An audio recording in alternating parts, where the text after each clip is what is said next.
तुमच्या पोटावरचं फॅट तुम्हाला heart disease होण्याची शक्यता 70% वाढवतं. टाइप 2 डायबिटीज होण्याची शक्यता 90% वाढवतं. इव्हन कॅन्सर होण्याची शक्यता सुद्धा वाढते. पुरुषांमध्ये त्यांच्या कमरेचा घेरा हा 37 इंचांपेक्षा कमी आणि स्त्रियांमध्ये तो 31.5 इंचांपेक्षा कमी असायला हवा. जर पुरुषांमध्ये तो त्यांच्या कमरेचा घेरा 40 इंचांपेक्षा जास्त झाला आणि स्त्रियांमध्ये 35 इंचांपेक्षा जास्त झाला तर येस, तिकडे हे सगळे डिसीजेस होण्याची शक्यता खूप जास्त आहे. आता बेली फॅट लवकर कमी होत नाही. ते वाढवण्यासाठी तुम्ही मागची 5, 10, 20 वर्ष घेतलेली आहेत. मग ते कमी करण्यासाठी त्याला आपल्याला वेळ देणं गरजेचं आहे. फॉर एक्झाम्पल, जर तुमचं बेली फॅट मागच्या 10 वर्षापासून आहे तर त्या बेली फॅटला कमी होण्यासाठी तुम्हाला किमान 10 महिने देणं गरजेचं आहे. तसंच जर ते 15 वर्षापासून आहे तर 15 महिने आणि जर 1च वर्षापासून तुमचं बेली फॅट वाढत चाललंय आणि तुमच्या लक्षात आलं, तुम्ही काम करायला सुरुवात केली तर येस, तुमचं ते बेली फॅट 1 महिन्यात सुद्धा कमी होऊ शकतं. या व्हिडिओमध्ये आपण जाणून घेणार आहोत त्या 4 गोष्टी ज्या तुमचं बेली फॅट लवकर कमी करण्यासाठी तुम्हाला मदत करतील. नमस्कार, मी स्नेहल. स्नेह योगा फॅमिलीमध्ये तुमच्या सगळ्यांचं स्वागत. योगा, हेल्थ, लाईफस्टाईल, फूड या सगळ्यांबाबतीत नवनवीन गोष्टी जाणून घेण्यासाठी स्नेह योगा चॅनलला लाईक, सबस्क्राईब आणि शेअर नक्की करा. पहिली गोष्ट आहे ती म्हणजे आपलं संध्याकाळचं जेवण. रात्रीचं नाही, संध्याकाळचं. येस, आपण आपलं संध्याकाळचं जे जेवण आहे ते 7च्या आधी करणं गरजेचं आहे. कारण आपली जी पचन संस्था असते ती सूर्यासोबत कनेक्टेड असते. ज्यावेळी सूर्य तीव्र असतो त्यावेळेस आपला जाठर अग्नी सुद्धा तीव्र असतो. जसा जसा सूर्य मावळत जातो तर तसा तसा आपला जाठर अग्नी सुद्धा मंदावतो आणि डायरेक्ट इम्पॅक्ट हा आपल्या डायजेशनवरती होतो. आता आत्ताच्या इंडियन ट्रेडिशननुसार सकाळचा नाश्ता आणि दुपारचं जेवण हे एकत्र फॅमिली सोबत बसून पॉसिबल होत नाही. कारण सकाळी ऑफिसला जायची गडबड असते आणि दुपारी आपण कामानिमित्त बाहेर असतो, त्यामुळे जेवण बाहेरच होतं. मग राहतो संध्याकाळचा टाइम, ज्या वेळेस आपण आपल्या फॅमिली सोबत एकत्र बसून जेवण करतो. सगळेजण आपापलं काम आवरून जेवायला येतात. घरामध्ये जी गृहिणी आहे ती पण स्वयंपाक करून जेवायला बसते. तोपर्यंत वाजलेले असतात 9. आता दुपारचं जेवण आपण केलेलं असतं साधारण 1-2च्या दरम्यान. त्यानंतरचं जे जेवण आहे ते आपण डायरेक्टली 9 वाजता करत असू, तर मधला जो काळ आहे तो खूप मोठा आहे आणि त्यामध्ये आपण खूप ऍक्टिव्ह पण असतो, कामं पण चालू असतात. त्यामुळे आपल्याला खूप जास्त भूक लागलेली असते. मग त्या नादामध्ये आपण खूप जास्त हेवी जेवण करतो. मग आता जेवण लेट पण आहे, ते आपण हेवी पण करतोय आणि इव्हन त्याच्यानंतर आपल्या जेवणामध्ये आणि झोपेमध्ये पुरेसा गॅप पण मिळत नाही आणि मग ऑटोमॅटिकली तुमची झोप डिस्टर्ब होते. तुम्हाला डायजेशनचे इश्यूज चालू होतात आणि परिणामी हे जे लेट आणि हेवी जेवण जे आहे ते आपल्या बेली फॅटचं मोठं कारण बनतं.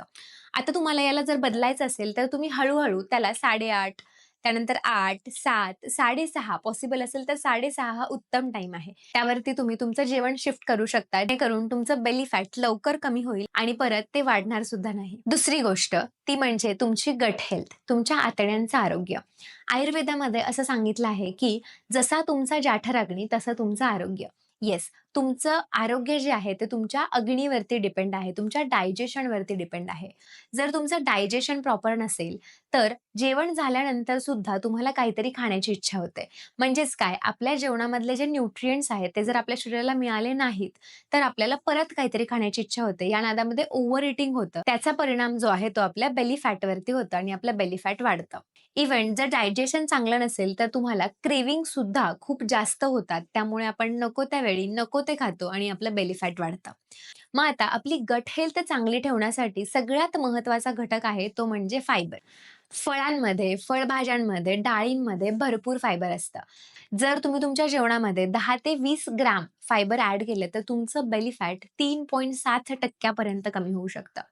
यासोबतच तुम्हाला फर्मेंटेड फूड म्हणजे घरी बनवलेलं ताक सोबत प्रोबायोटिक फूड, कांदा, लसूण जे तुमची गट हेल्थ चांगली ठेवण्यासाठी मदत करतात. त्या सगळ्या गोष्टी करताना सगळ्यात महत्त्वाची गोष्ट म्हणजे बाहेरचं processed, packaged food, sugary, salty products, oily, spicy खाणं आपल्याला अव्हॉइड करायचं आहे. जेणेकरून आपली जी गट हेल्थ आहे, आपलं जे डायजेशन आहे ते व्यवस्थित राहील आणि आपल्या ओव्हरऑल हेल्थवरती त्याचा इम्पॅक्ट होणार नाही. तिसरी गोष्ट आहे रिफाइंड ऑइल. ज्यांच्या पोटाचा घेर जास्त आहे त्यांच्या घरामध्ये किंवा खाण्यामध्ये जास्तीत जास्त रिफाइंड ऑइलचा वापर केलेला दिसून येईल. मग आता रिफाइंड ऑइल का खाल्लं नाही पाहिजे? कारण ते हायली हिटेड असतं, केमिकली प्रोसेस्ड असतं. त्याच्यामधून जे न्यूट्रिएंट्स असतात ते कम्प्लिटली डिस्ट्रॉईड झालेले असतात. मग याचा उत्तम पर्याय तो म्हणजे कोल्ड प्रेस ऑइल, जे नॅचरली तुम्हाला अँटीऑक्सिडंट देतं, न्यूट्रिएंट्स देतं, इव्हन तुमचं इन्फ्लमेशन सुद्धा कमी करतं. कोल्ड प्रेस्ड ऑइल म्हणजे कच्च्या घाण्यावरचं तेल, जे आपण वर्षानुवर्ष वापरत आलेलो आहोत. त्यामध्ये आपण खोबऱ्याचं तेल, शेंगदाण्याचं तेल, तिळाचं तेल, मोहरीचं तेल वापरू शकतो. बेली फॅट कमी करण्यासाठी आपण आपल्या डाएटमध्ये, एक्सरसाइजमध्ये भरपूर सारे चेंजेस करतो. ज्या तेलामध्ये आपलं जेवण बनतंय, जे डाएटरी फूड बनतंय, त्या तेलाकडे मात्र आपण दुर्लक्ष करतो. तुम्हाला बेली फॅट कमी करण्यासाठी लवकर आणि चांगले रिझल्ट्स हवे असतील, तर तुम्हाला तुमचं रिफाइंड ऑइल चेंज करून कोल्ड प्रेस ऑइलकडे वळणं अत्यंत गरजेचं आहे.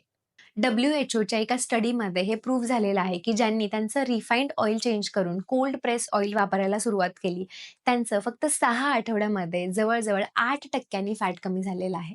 आता चौथी आणि शेवटची गोष्ट जी आपण विसरतो, ती म्हणजे स्क्रीन टाईम. येस, जेवढा तुमचा स्क्रीन टाईम जास्त, तेवढा तुमचा पोटाचा घेर मोठा. कारण ज्या पण वेळेस आपण लॅपटॉप समोर बसलेलो असतो किंवा मोबाईल स्क्रोलिंग करत असतो, त्यावेळेस आपण एका जागेवरती, सोफ्यावरती किंवा चेअरवरती बसलेलो असतो. त्यावेळेस आपली कुठलीही फिजिकल मूव्हमेंट नसते. ऑब्व्हियसली ज्यावेळेस आपण एका जागेवरती खूप जास्त वेळ बसून राहू, तर आपलं बेली फॅट तर वाढणारच आहे.